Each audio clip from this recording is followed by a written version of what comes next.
You are listening to the Digital Parent Podcast with your host, Ced Lewis. Hey guys, welcome to another episode of the Digital Parent Podcast. This episode is brought to you by Kidgy, Kidgy.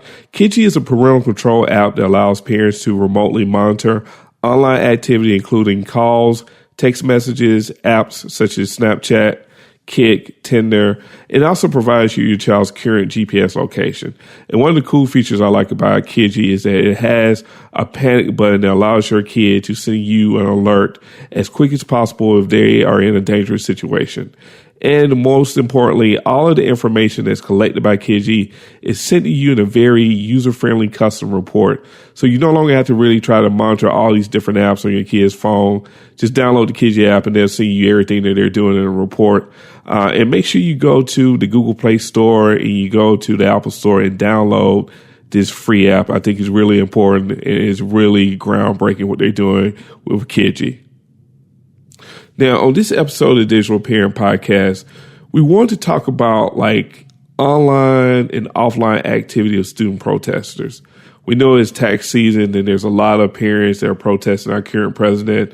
A lot of parents are taking their kids to protest. And even though a lot of our students are protesting, things are happening to them at school like bullying.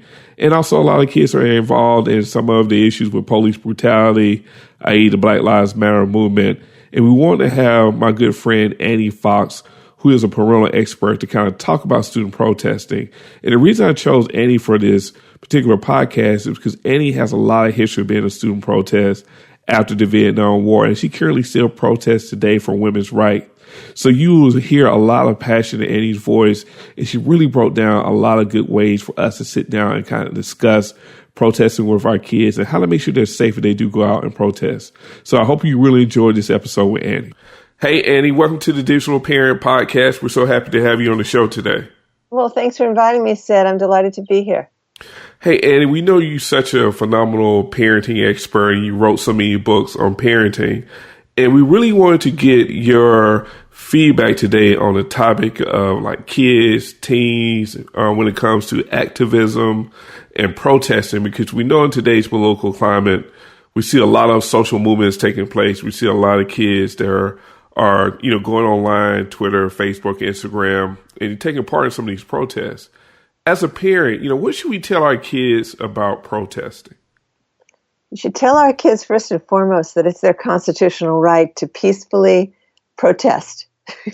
and parents should encourage their kids to be part of the democratic process. It's the only way that our democracy thrives. It's in the Bill of Rights that we should pass no laws that infringe on the right of peaceful assembly. And the 14th Amendment takes that to the states and says states can't infringe on any citizen's rights for peaceful assembly and protest. So while of course it's not within our rights to ever turn to violence or vandalism of any kind, peaceful assembly is cool. And parents should be proud of any kid who's so engaged in what's going on socially that they want to make their voices heard. And I think that's a good point, because I think when it comes to like the media and news channels, sometimes they portray protesting as something that's bad or illegal. But you're right, it's a constitutional right for people to assemble and voice their dissatisfaction with their government. And there's nothing wrong with that.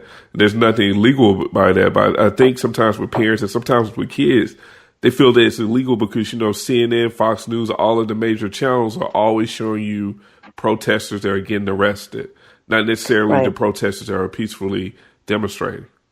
Yeah. So you got to look beyond the news sometimes, right? And that's another lesson that we should take away from this political climate is, what is being put out there for our consumption, and how do we think about it in terms of, is this true? Do I need another opinion? Where are the facts coming from? Are these facts? It's all what I would call teachable moments for parents. We live in a very interesting time. And I think you look, there's so much stuff going on. As I say, if you're not outraged, you're not paying attention. Right. Now, what we've seen like victims of bullying and sexual harassment turned into activists, on social media. And we're really starting to see this with younger people. And we're starting to see this with, 12-year-olds, 13-year-olds, 14-year-olds. Well, what's, I guess, the best constructive way of somebody that's a victim to kind of really protest the harassment that may be taken on, the bullying that may be taken on with them personally? This is such a great question, Sid. I am so moved when I see a video made by somebody who has been harassed, who instead of cowering and feeling like somehow they did something to cause this mistreatment or this disrespect or harassment, they make a video and say, okay, this is what's happening, and I'm standing up for myself right here. And often those videos get so much support. They go viral, and that child all of a sudden feels that coming forward and speaking up for him or herself was exactly the right thing to do. Because when we see it, we are inspired, and other kids are inspired that they don't have to just stay silent and allow the harassment to continue. They can speak up for themselves, and it's so empowering. I'm delighted that we live in an age where it's the good and the bad of social media. Sometimes there are kids who have no self-control, and they, for whatever reason, they use social media as a weapon. Right. But on the other part of it is that you can use it as a weapon for good. You can use it to rally support around yourself and to inspire other people. I love that. Have you seen examples of kids using like those bullying videos as like a weapon of empowerment to empower themselves? Yeah. You can go to YouTube and just go bullying video empowerment. They're all over the place, and they're really wonderful. You say, wow, this kid turned something around. Took this harassment and said, okay, I'm not going to. You don't have my permission anymore to use this club to beat me over the head. I'm going to turn it around, and often that gets the attention not only of other kids, as I said, to inspire them, but it gets the attention of the adults who really should be paying much more attention to what's going on. In the hallways, in the cafeteria, and often teachers and school administrators just zone out. Oh, it's my break time. And we know, the research shows that most harassment happens under the radar at times when the kids are not in class. Right. Now, do you think as parents we should prepare like these kids for maybe a negative short-term impact to these videos? So like in the long term, it definitely will lead to empowerment, but in the short term, there may be an increased spike of bullying once you get yourself out there, even maybe from the school system. The school system may be upset that there's a video on YouTube that's like shining that light on things that they're not making catching. The school look bad. Right. Yeah, no, it's true. I mean, that whenever you put yourself out there, there's risks. There will be people who will be inspired and will pat you on the back and give you a thumbs up and go, wow, that was awesome. Thank you so much for doing that. Now you've encouraged me. And there will be people who will be intimidated by it, but they won't show that they're intimidated. Instead, they'll want to stomp on you. That shows their insecurity. That's what happens with social media. But it happens in what I call the real world as well. When you put yourself out, when you want to do the right thing, say there's some kid sitting by himself at lunch, and you're with your friends, and you look around, and you see this kid, and in your heart, the right thing to do would be to go over to him and say, hey, why don't you come over and sit with us, or you just check out and see if the kid is doing okay. That would be the right thing to do, but you may get some flack from your friends. Oh, he's weird. Don't go over and talk to him. Don't bring him over here. Right. I mean, that kind of stuff. And so, there are so many opportunities we have every day to make choices that will be in the direction of doing the right thing, so that at the end of the day, you as a kid or you as an adult look in the mirror and you say, you know what? I feel good about who I am. Now, another thing we're seeing with the young people is this use of hashtags to bring attention to different injustices. We've seen it with Ferguson. I think Black Lives Matter. Sure, absolutely. There's this new term called, I think they call it hashtag activism, where kids are hashtagging certain events like, Black Lives Matter or Ferguson, so that you can keep up with the pictures of the protests and the things that are going on. I guess my question is this like a very powerful way to be an activist, or is it more of a passive way of being an activist? Is it just more of kids just like putting up hashtags, or is there a feeling that, it goes beyond the hashtags to actually, quote unquote, like activism in the streets or in the community? That's like, there's no right or wrong answer to this. It's a tool, and it's how we're using it. I mean, there might be somebody who creates a hashtag that says Annie sucks. Right. It's like, what's your intention? And I think the best thing that parents can do when their kids are using social media is to disseminate and transmit some values. How you treat people online shouldn't be any different than the way you treat them, in the grocery store, or, next to you in your class, or anywhere in the world. It's just, so there's a fallacy that we've got a different set of rules. So when parents may never get up to speed to the level that their kids are at in the use of social media, because it's changing, maybe it's Reddit or Snapchat today, or maybe, it's something we haven't heard of that's going to be super, super popular next month. And parents can't possibly keep up. But what parents can do is always let their kids know, in this family, this is how we treat people. And I don't care whether you're online or off, whether you're texting or you're on Twitter. This is how we treat people in this family. And I think that's super important for parents to let their kids know. So it doesn't, of course, be foolish to think that when your kid's got some smart device in his or her hand, that they're going to remember everything you say, and that they're not going to be taken over by the impulse to get back at someone who's hurt them, or to pile on when, there's something going on in your social group. But at least your voice as the parent is in the mix inside that kid's head. And that might be enough to give that child pause and go, wait, this doesn't really feel right to me. I'm going to keep my hands off of the keyboard for now until I calm down. I think that's a great point. The software and the hardware, it's just a form of communications, can do it to the communication, where the real values and morals are actually taught in the household, with the parents. They should be. That's where it starts, right? That's where it starts. That's really where it continues into the next generation as well. And, I've been on the receiving end. I don't know if you know this, but I've been on the receiving end of email from teens around the world for the last 20 years. This is mind-boggling to me. In 1997, I started a teen website, and there was kind of a little panic button that we put on the homepage that allowed kids to ask a question. And for 20 years, the email has been pouring in from around the world. And oh, wow.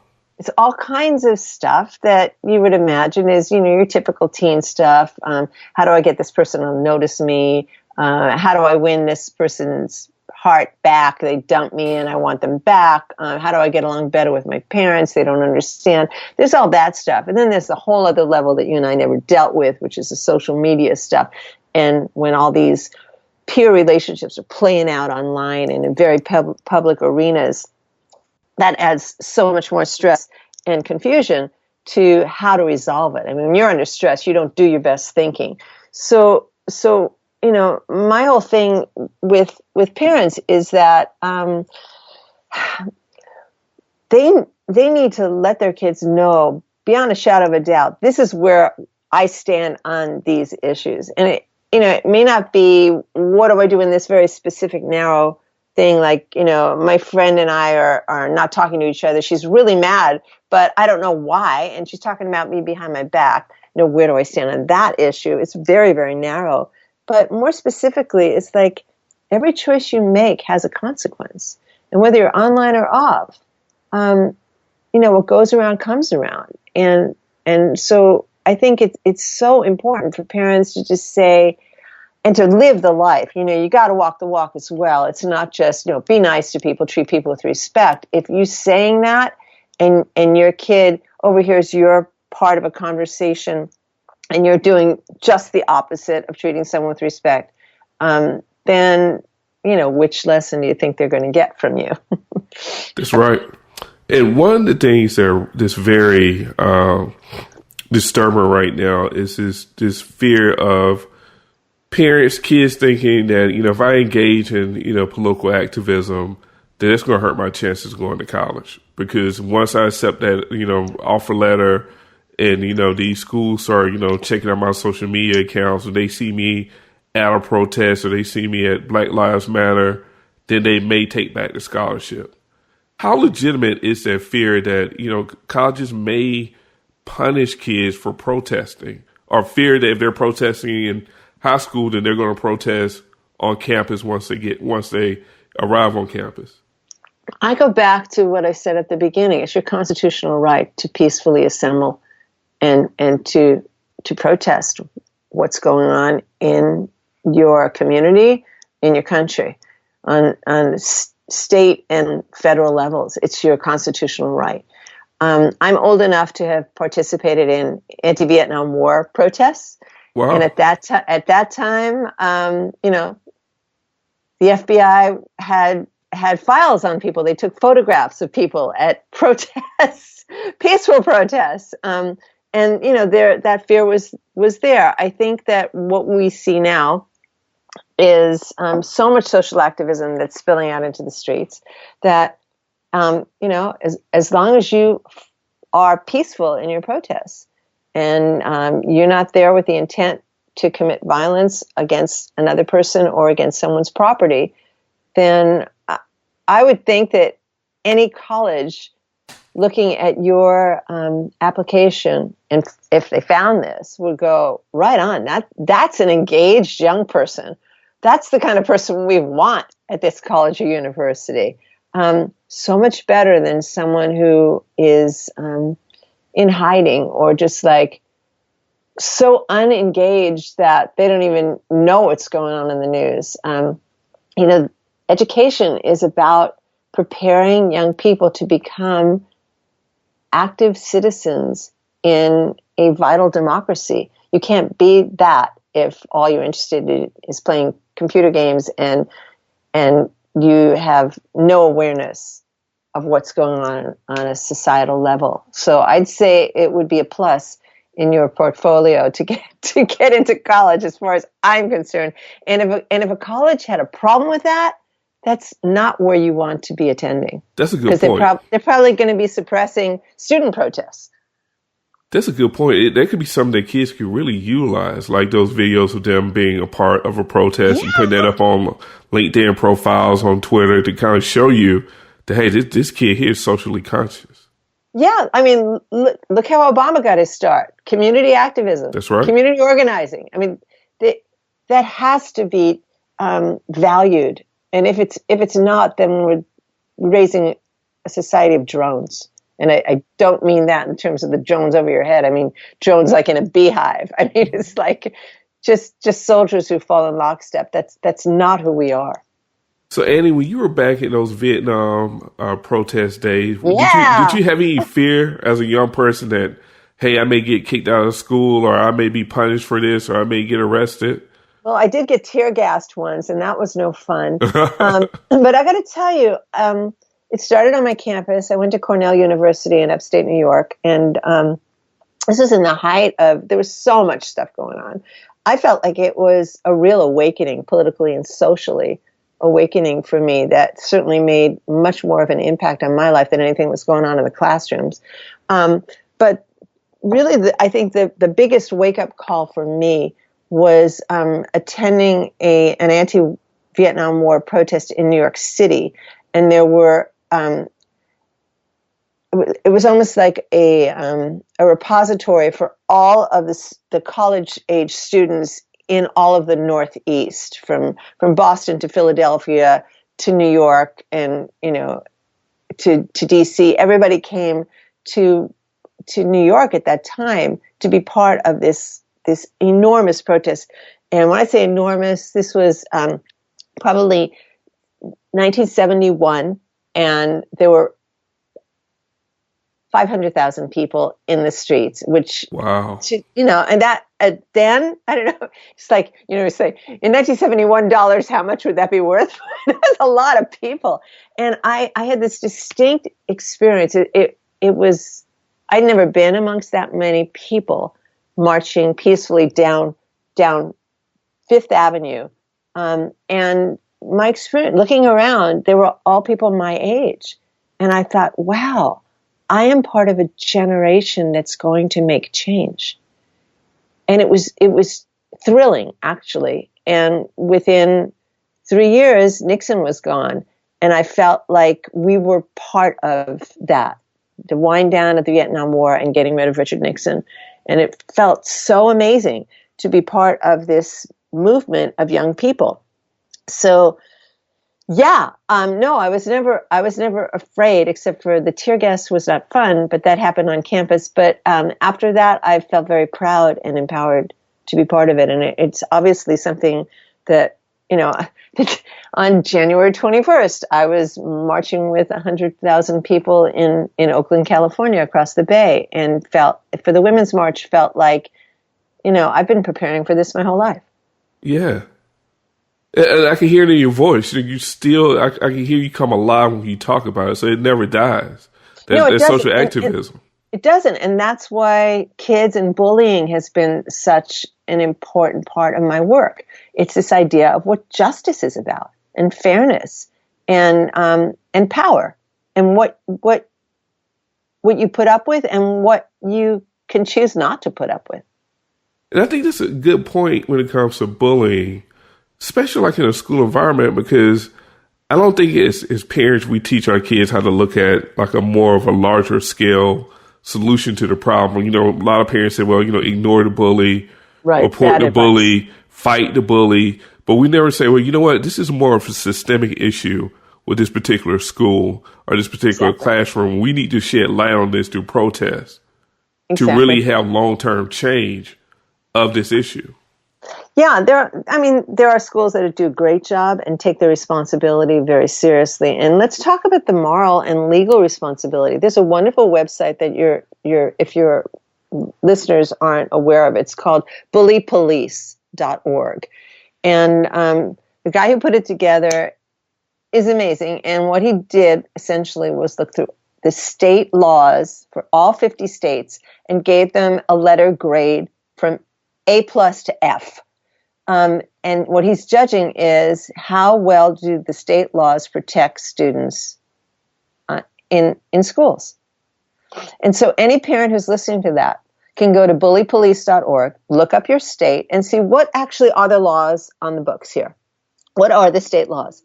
And you can take that information to your school principal or to your school district office and say, look, this is the law. You guys are not doing you're not doing what's legally right. And the law protects our students, and this is what's going on in your school. And not okay. And you take it up the food chain if you need to.